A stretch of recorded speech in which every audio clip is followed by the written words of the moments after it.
here. So I'm going to stand on all existing protocols. I thank you very much, sir, and the entire house of the Covenant University leadership for the honor bestowed on me by inviting me to do one of the things I love to do most. I love my country, and my biggest dream and my biggest hope and aspiration is that Nigeria will fully manifest the true greatness within it in my lifetime. And so for me, it's no labor at all to spend time building the next generation, because that's what it will take. If you get 10,000 young people thinking right, and the 10,000 young people commit to real change, and as each one influences the next 10 in a paid forward system, we will not have the same country. And I'll show you a few statistics so that it's not even about you. My favorite color today is green. So those of you that are in green, you are my constituency. You're the reason I left my house at 6:30 a.m. today to get here. And I've had a crazy week. I was in a board meeting all day yesterday, and it's just been a crazy week. But this is important because you're important. I want you to understand that whatever you see of Nigeria today is a function of how everybody else before your time has handled it. Whether some have done it successfully, some have failed. And by the way they have handled it, we have the situation that we have. We are all accountable. But however, you can forsake the things of the past and look forward to a future. And it's your future. As of 2015, 20% of Africa's population was between ages 15 to 24. As at that same time, 20% of the world's youth population was resident in Africa. Move the age group to 15 to 35. It changes to 75% of Africa's population, which is equivalent to 42% of world's youth population by 2030. That's what we would have. It is expected to continue to grow throughout the 21st century, more than doubling from current levels by 2055. What that tells you is Nigeria would essentially be a nation of young people. Now, that has value. When a businessman evaluates the population, he's excited. When policymakers who decide on how a nation is built look at those numbers, they should be excited, because it means that we have a large population of able-bodied, productive age group that can change the country. But it can also change it the other way as well, which is why what this university seeks to do is important. Because it's about how you utilize that generation and their mindset. It's about how you see what your future is. You can choose to look at Nigeria today and say there's no hope in Nigeria for you. You lie. You can choose to look at Nigeria today, and every problem that you see, you identify it as an opportunity for you to be great. Why? Because every problem you see needs a solution, and nobody is going to come from anywhere else to give us the solution but you. But we will only have that solution if you understand enough to know that because you will form the largest portion of this country, the country that you allow to emerge from now on, that you are accountable for it, is the country that you will live in. Forget what the older people have done. Don't get caught in the failures. Don't get caught in saying there's no hope, there's nothing here. I've lived all my life in Nigeria. I went to a Nigerian university with pride. I went to a Nigerian secondary school. All my key education is in this country. As so many other people, we were taught enough to do great things. So whatever it is that I'm able to do with my life right now, I was taught here in this country. And you have even had a better opportunity because you have had education in an institution that has empowered you for your generation. Now, what will you do with it? Between Nigeria and Africa, whatever it becomes is what you make of it. Not what somebody else has made of it. It's what you make of it from now on. It's what you choose to do with it despite what you have inherited. Because there are many people that have built great businesses in Nigeria over the last 30 years. When I was starting my first business, power was a problem. Power is still a problem. So imagine if 30 years ago I was waiting for power to come. The time and season to create would pass. Why am I making that point? So don't give me any excuses. What you are going to do with your life is despite the challenges that you see. Because challenges do not destroy vision. They empower, they drive, they push you to be creative.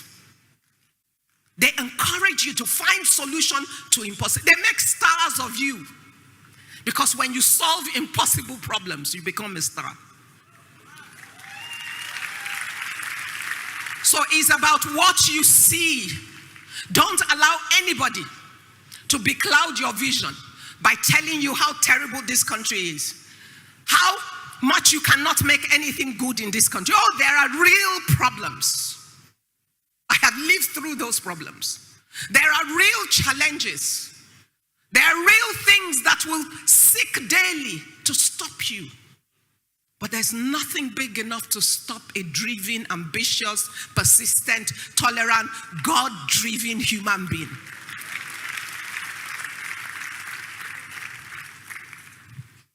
There are, day by day, you are going to have to make choices. You are going to have to decide who you want to be. You owe it to yourself to have a sense of the purpose of God on your life. To have a sense of the vision of who you think you are and where you want to go. And to commit to the process of protecting that vision by persistently and consistently moving the cheese. By never allowing circumstances to overcome and to overwhelm you. By knowing that you will have troubles. There will be challenges. There will be what the world calls failures. But guess what? In my books, there's nothing called failure.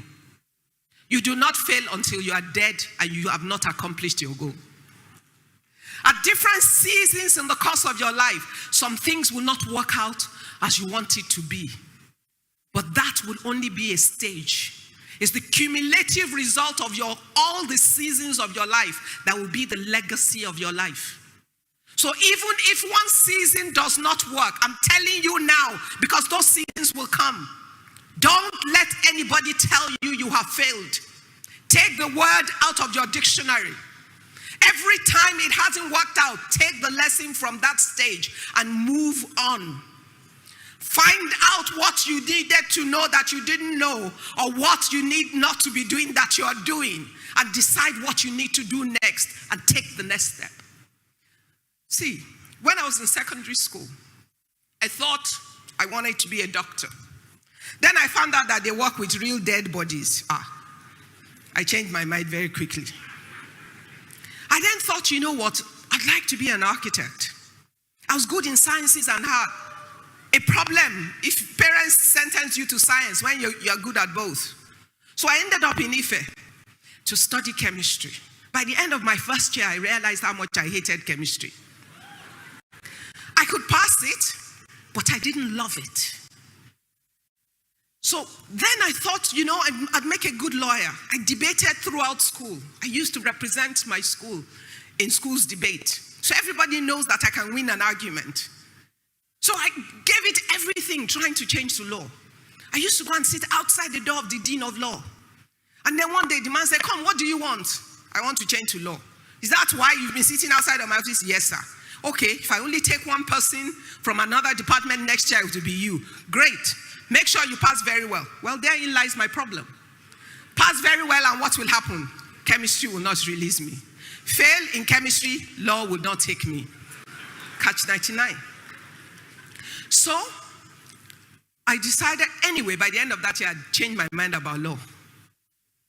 I decided I wanted to be a chartered accountant so I could go and work in a bank.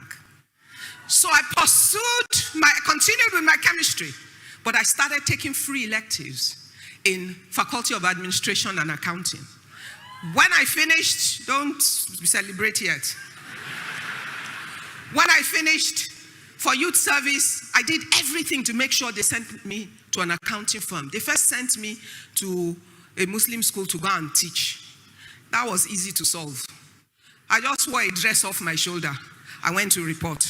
I was immediately rejected. Once they rejected me, I went back to the posting room and waited there for days until they sent me to Akintola Williams & Co. You would have thought that having gone through all that trouble, accounting would be the love of my life.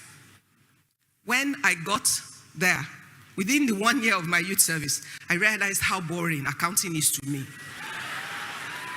Because they had all the processes somebody else had thought about before. All I had to do was open old dusty files from company to company without imagination or initiative. I'm a very restless human being. That was not going to work. So I finished the work. I did well. They offered me permanent employment, but I said, thank you, but no thank you. Why? Because at that moment, I had come to a realization that that was not the vision for my life. Now, sometimes, some of you at this moment think you know who you are. You think you know where you want to go. It's good to have an idea and have a sense, but be open and be flexible. Because life will reveal itself to you at different stages. Respond to it as it opens itself to you. Understanding that for those who are Christians, the Bible says as many as are led by the Spirit of God, they are the sons of God. And your life, they are in seasons. So different seasons will reveal different parts of you. You must be the master of your life by having the capacity to respond and to change. So I left and came back. Where was I going to? I didn't know. But I knew what I did not want to do. I did not want to be an accountant again. I thought I still wanted to work in a bank. But the first job I could find 1 week after was in a furniture company. So I went there to kill time. My kill time project has resulted in 30 years of investment of my life in building a manufacturing group in furniture. So it was never the plan of my life. So some of you will accidentally find your purpose or the areas of your calling. Some of you have studied the same degree that will lead you to your greatness. That's fine. But in your heart, when you go to bed at night, be true to thyself. Parents, thank you very much for your guidance and your support to this day. Some of these children have studied degrees that are for you. You see? Because that's what you wanted. They're here. I'm not saying it behind them. I'm saying it in front of them. My father will explain that to you if you were here. Go to them after today. Kneel down, prostrate. Thank them very much for the choice and for the investment and for the opportunity they have given you. Give them the certificate and go and make something of your life. What has your education done for you? Your education has empowered you. Your education has opened your mind. Your education has taught you processes to be disciplined, to apply yourself, to think outside of the box. It's allowed you to see various options. But it does not define everything that you will be. It is only an enabler of where you can go to. It's only shown you, and if you listened very well to Bishop's speech, he told you that at 5 years, all this degree, in fact, in your generation, 5 years is a bit long, sir. Every year or two, your education becomes what? Outdated. Because things are changing fast in your generation. So you need to be on top of it. You must be open to knowledge. You must continuously learn. But more than anything else, you must apply your talents combined with everything you have been taught. Now, the certificate and the education has its place. But guess what? The real things that will separate you outside: your character, your personality, how you handle human beings, your ability to respond to situations, your ability to be creative in every impossible situation, your ability to engage with human beings with respect and a sense of dignity, knowing that every human being, rich or poor, small or big, counts. That not your neighbors, not the son of the minister or the son of the governor that you know, no. That the son of your house help, the son of your father's driver, that the gatesman in your house, every single human being that you will meet will count in your life, because you do not know where you will meet them again. Human beings are mobile. They change form every season.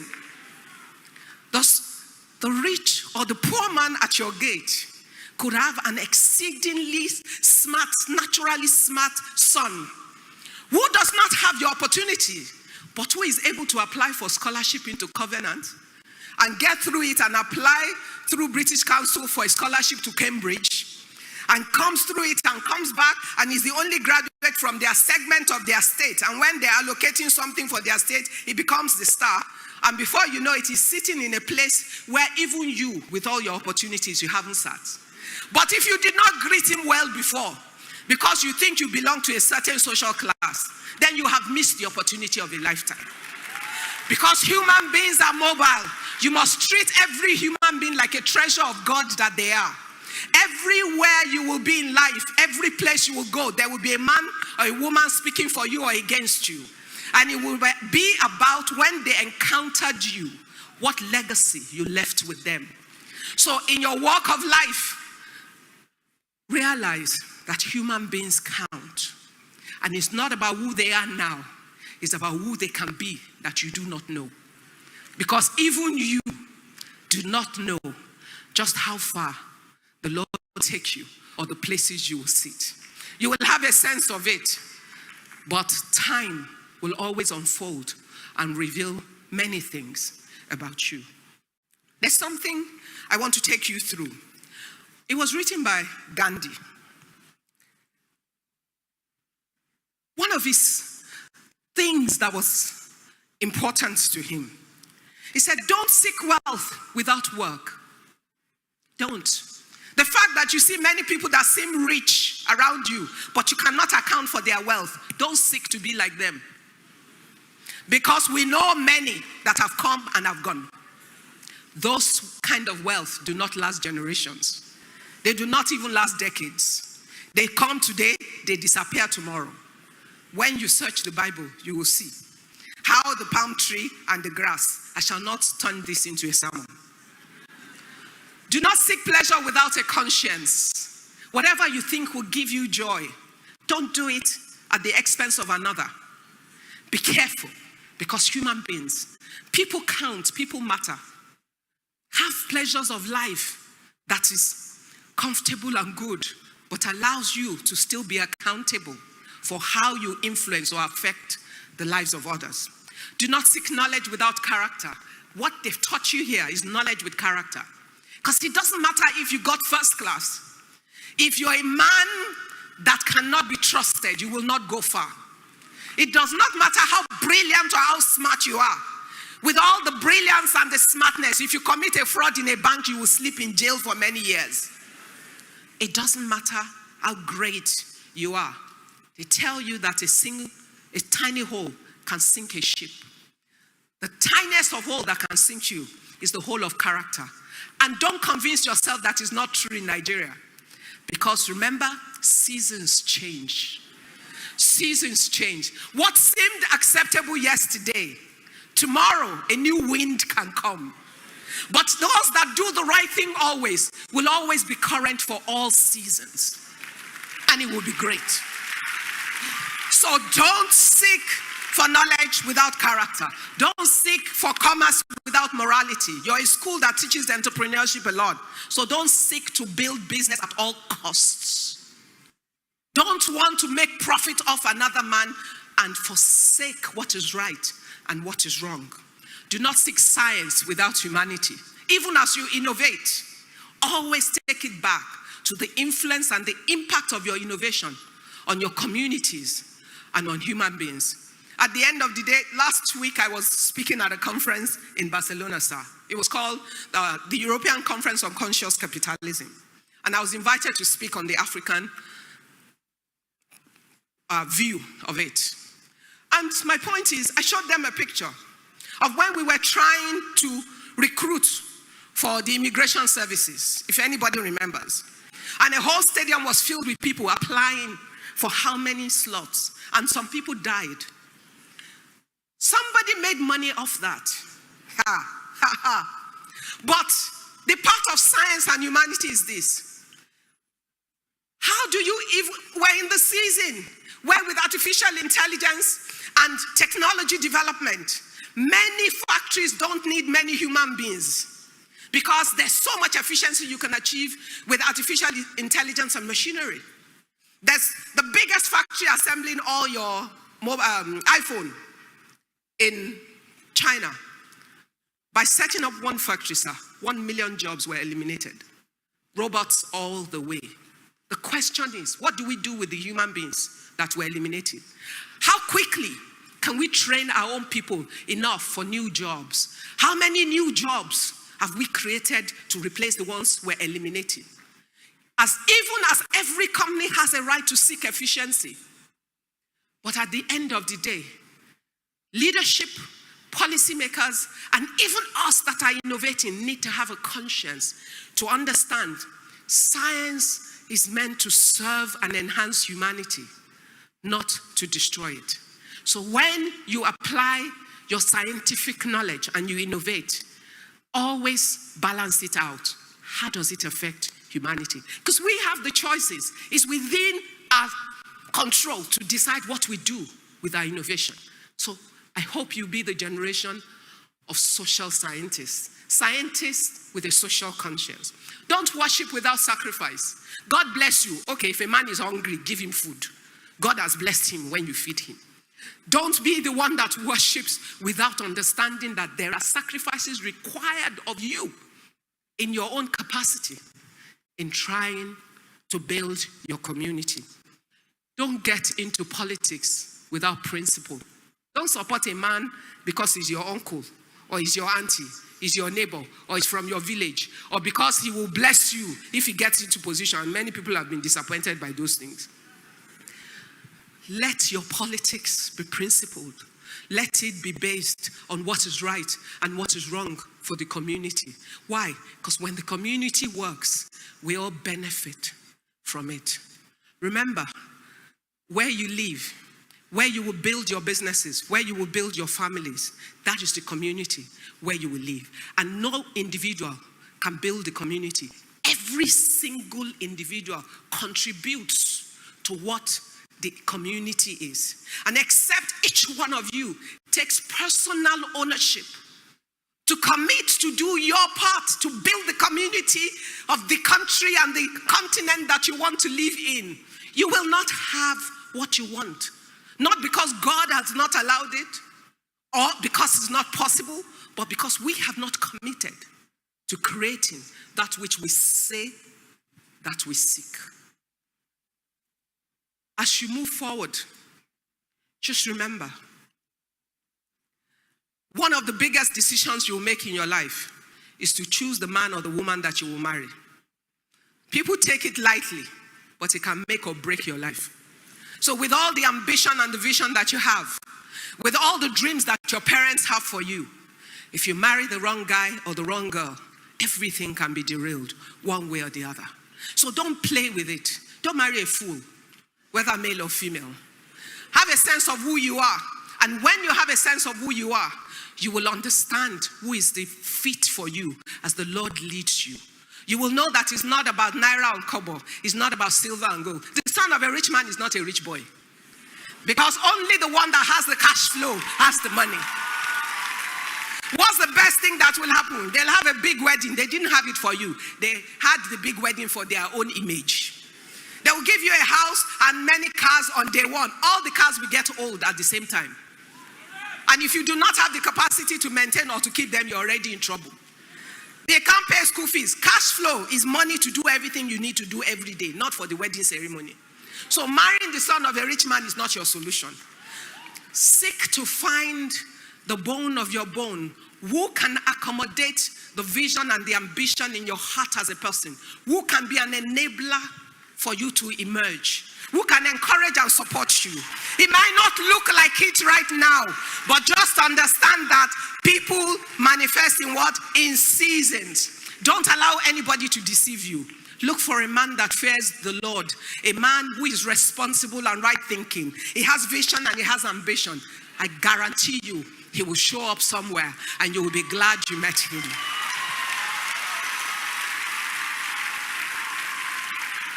There are many that have seemed like it when we were young. Many of those that seemed like it did not emerge to be it. So you cannot tell who this person will become. But you can test his character, his person, his commitment, his truthfulness, his love for you, and his ability to hold and to encourage you. Especially for the girls, I'm talking to you now. Listen to me. God made them what? Male and female. Every promise of God is for you as it is for the male. God meant for you to fully manifest the best of yourself. Otherwise, guess how it affects our nation? Our population statistics will show you women are what? 49.5. Men are what? 50.5, if it's even correct. Okay, let's say 50-50, so we won't have any argument. Only a madman drives a twin-engine plane and flies with one engine when it's meant to perform at its best with two engines. When a nation has a population split of 50-50 and does not maximize the capacity of its women's fold, it limits its own productivity as a nation. Why? Because the talents and the abilities that are inherent in that other 50% of the population is locked down, is unreleased. And then the men die under the strain. Because it means you are using 50% of the population to carry the weight of 100% of the population. Your ambition will not be at the same level. All I ask you to do is to be the best of yourself, not the best of another person. And that's another thing. As you depart now, Yoruba people say 20 children do not play together for 20 years. So all of you will not emerge at the same level at the same time. Don't worry about that. Don't follow any other person's clock. Follow your time scale. Be the best of yourself at every stage of your life. Celebrate your friends that succeed at a stage. But don't despise or be envious of them, because your own time will come. Everybody's time is different. If you follow your own time, you will be successful in your own time. And your success would last for a lifetime, and it will be a great legacy. I commit into your hands the greatness and the future of this nation. I commit into your hands my dream and my aspiration for a great nation. I commit into your hands the challenge and the responsibility of building a nation that the whole world will look at and bow. Why? Because in this country, there's everything that we need to be great. And you will be a key part of unlocking that potential. To whom much has been given, much is expected. A lot has been given to you by your parents, by the school, and by all the people that continue to invest in ensuring that you gain the right knowledge. And whatever you have not been given, go and find. So I do not care even if your parents are not the right example for what you know you should be doing. You have a responsibility to make the right choice. So don't give me an excuse. You are in the generation where you can seek information and support. You can seek enablers. And you can move the world and show the entire world that we do not need our people to die in the Mediterranean Sea. Nor do we need anybody to call us a shithole nation, because we're not. You must understand there is greatness in this nation, and you must emerge, and the responsibility is yours. Thank you.